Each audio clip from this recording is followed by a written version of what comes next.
ಸುಮಾರು 4,500 ವರ್ಷಗಳಿಂದ ಅಂದರೆ ಕ್ರಿಸ್ತಪೂರ್ವ 2500 ಈ ವೇಳೆಗೆ ಸಿಂಧು ನದಿ ದಂಡೆಯಲ್ಲಿ ಒಂದು ನಾಗರಿಕತೆ ಹುಟ್ಟುಬರುತ್ತೆ. ಅದುವೇ ಸಿಂಧು ನಾಗರಿಕತೆ. ಈ ನಾಗರಿಕತೆಯ ಪ್ರಮುಖ ಸ್ಥಳಗಳು ಯಾವುದೆಂದರೆ ಹರಪ್ಪನ್ ಮತ್ತು ಮೊಹೆಂಜೊದಾರೋ. ಇದು ಇಂದಿನ ಪಾಕಿಸ್ತಾನದಲ್ಲಿದೆ ಮತ್ತು ಕೆಲವು ಸ್ಥಳಗಳು ಭಾರತದಲ್ಲಿ ಕೂಡ ಇದೆ. ಈ ನಾಗರಿಕತೆಯಲ್ಲಿ ರಸ್ತೆ ವ್ಯವಸ್ಥೆ ಮತ್ತು ಇಟ್ಟಿಗೆಯಿಂದ ನಿರ್ಮಿಸಿದ ಮನೆಯ ವ್ಯವಸ್ಥೆ ಮತ್ತು ಒಳಚರಂಡಿ ವ್ಯವಸ್ಥೆ ಕೂಡ ಮಾಡಿಕೊಂಡಿದ್ದರು. ಈ ನಾಗರಿಕತೆಯಲ್ಲಿ ಕೃಷಿ, ಮೀನುಗಾರಿಕೆ ಮಾಡುತ್ತಿದ್ದರು. ಸಿಂಧು ನದಿಯು ಇವರೊಂದು ಮುಖ್ಯ ಆಧಾರವಾಗಿತ್ತು. ಈ ನದಿಯ ಮೂಲಕ ಅವರು ಮೆಸೊಪೊಟೇಮಿಯನ್ ನಾಗರಿಕತೆ ಜೊತೆ ವ್ಯಾಪಾರ ಕೂಡ ಮಾಡಿಕೊಂಡಿದ್ದರು.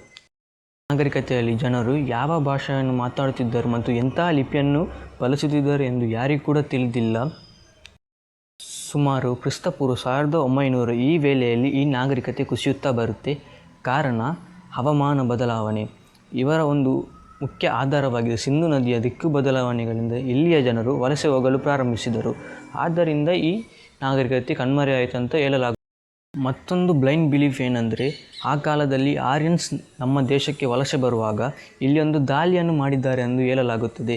ಆದ್ದರಿಂದ ಈ ಒಂದು ನಾಗರಿಕತೆ ನಾಶವಾಯಿತು ಅಂತ ಹೇಳಲಾಗುತ್ತದೆ. ಸಿಂಧು ನಾಗರಿಕತೆ ನಮ್ಮ ದೇಶದ ಒಂದು ಮುಖ್ಯ ಇತಿಹಾಸವಾಗಿದೆ. ಇದರ ಬಗ್ಗೆ ನಿಮ್ಮ ಪಾಯಿಂಟ್ ಆಫ್ ವ್ಯೂ ಎಂತ?